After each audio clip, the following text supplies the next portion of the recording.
How's it going, everyone? This is Kevin. Today I want to bring along with me to do a full comparison between the 70-180 and the Tamron 35-150. So let's jump right into it.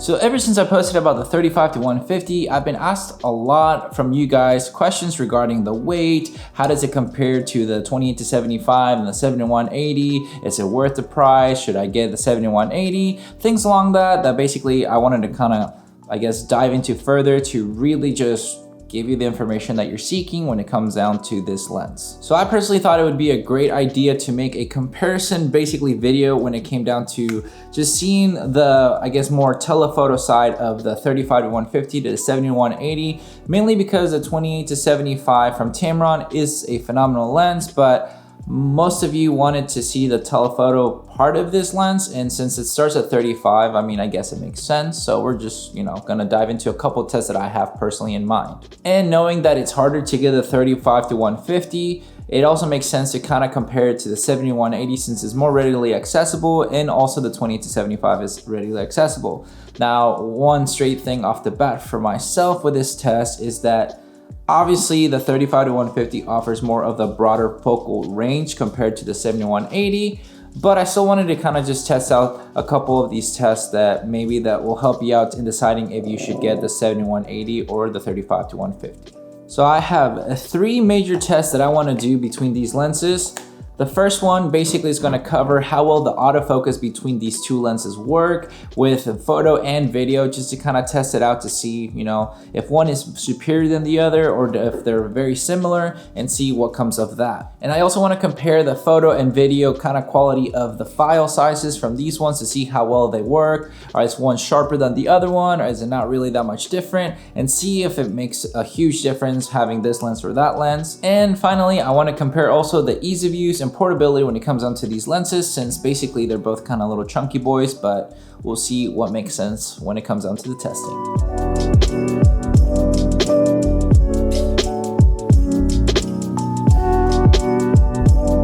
So now I have both the cameras set up side next to each other with the lenses basically side by side. Try to get them as close as possible. In a bit, I'm gonna do the 70 on both ends. Right now I'm shooting at 35 with the A7S III and the 35-150 in Tamron.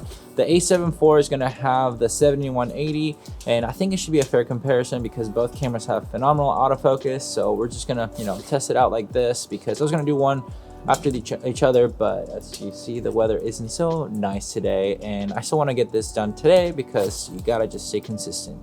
So we're gonna go ahead and put them 70 at each other right now, and then kind of go slowly but surely up it to all the way to 150 and see how it goes, because that one goes to 180 and obviously this one just stops at 150.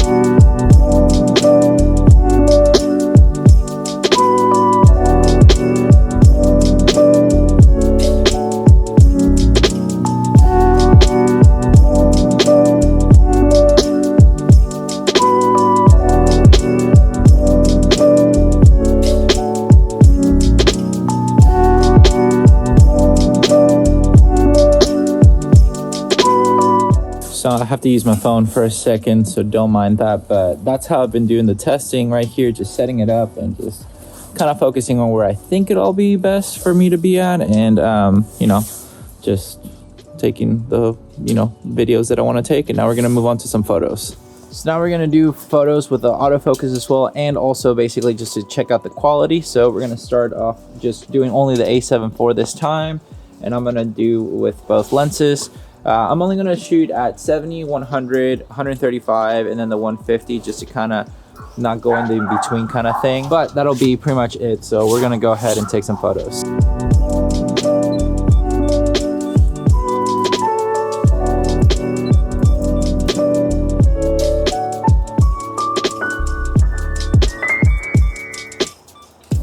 time to get the other lens going, and we're just gonna see how I'm gonna match them as much as possible as I can, obviously, to compare them, but we'll kind of make sure that they're up to par. So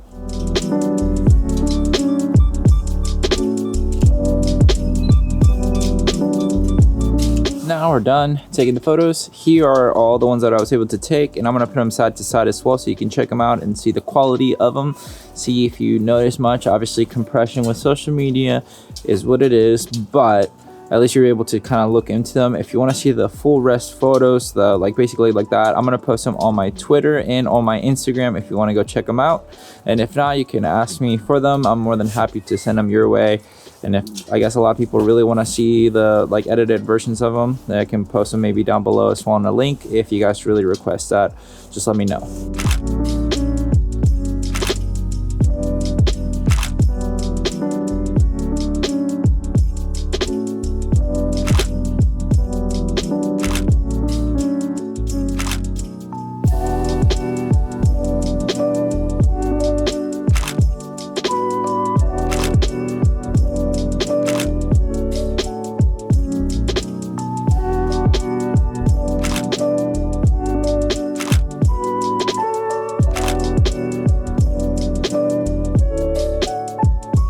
So now the final test for me is just kind of seeing how portable both these lenses are when it comes down to, ease of use, the portability, and everything that I would want them, because it has a little bit more chunkiness than the other one, obviously. But for me, it's knowing that I can bring just, my camera body with this one lens and be able to take it out with me to do all the photo shoots and everything.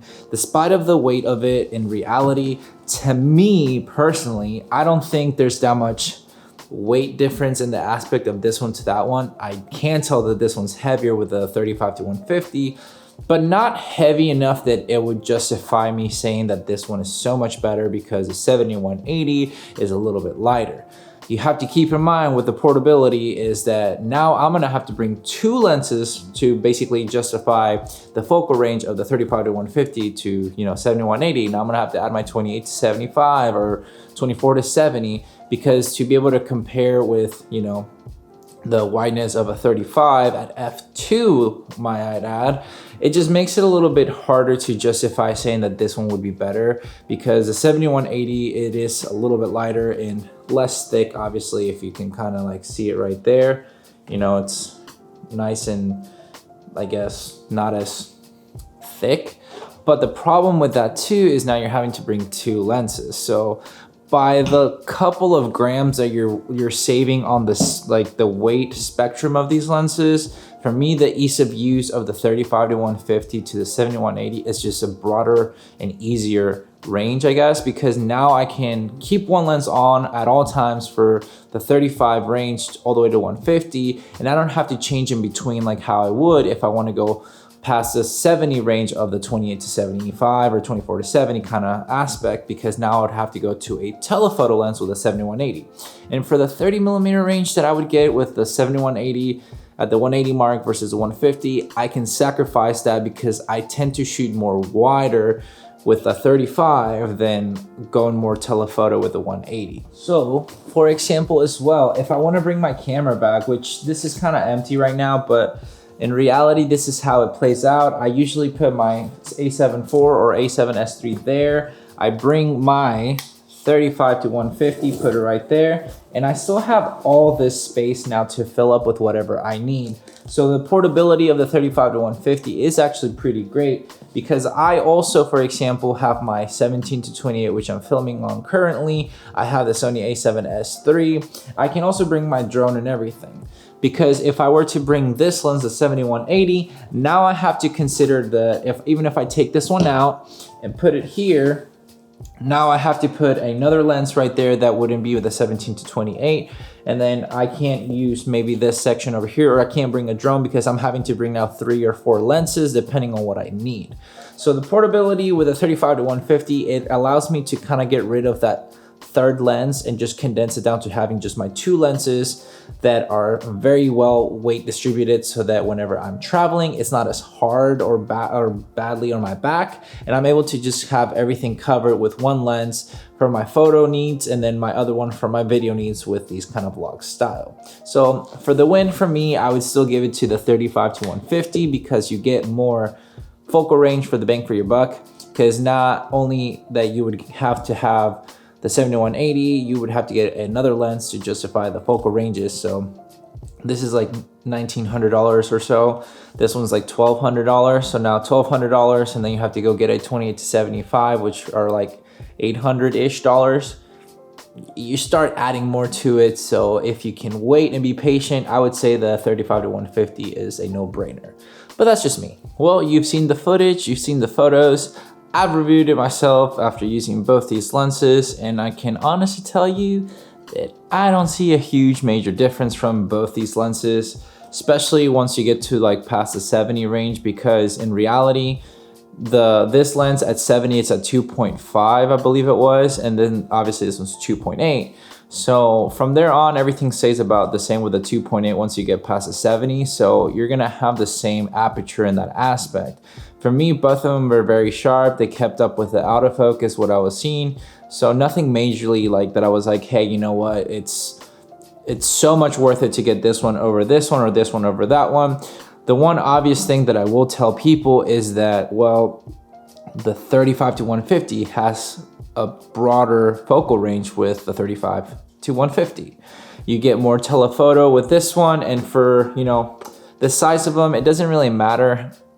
I mean, you get a little bit chunkier with this one, but you got more bases covered. With this one, you still need to bring another lens if you want to have a little bit wider kind of focal range. If you want to bring, let's say, a 24-70 or 28-75, whatever you want to bring along in that aspect for a, I guess, wider range with this lens.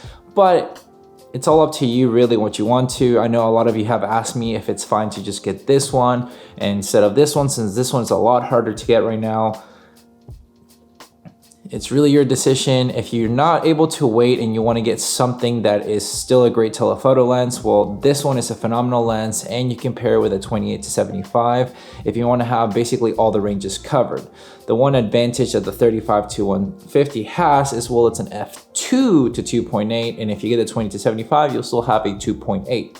So it's all up to you in reality when it comes down to this setup, but just wanted to kind of have a little bit more comparison in depth with the 70-180 to the 35-150, starting from the 70-150 range on this one to match it, because, well, you can't really compare the 35-70 part with this lens to that because there isn't any.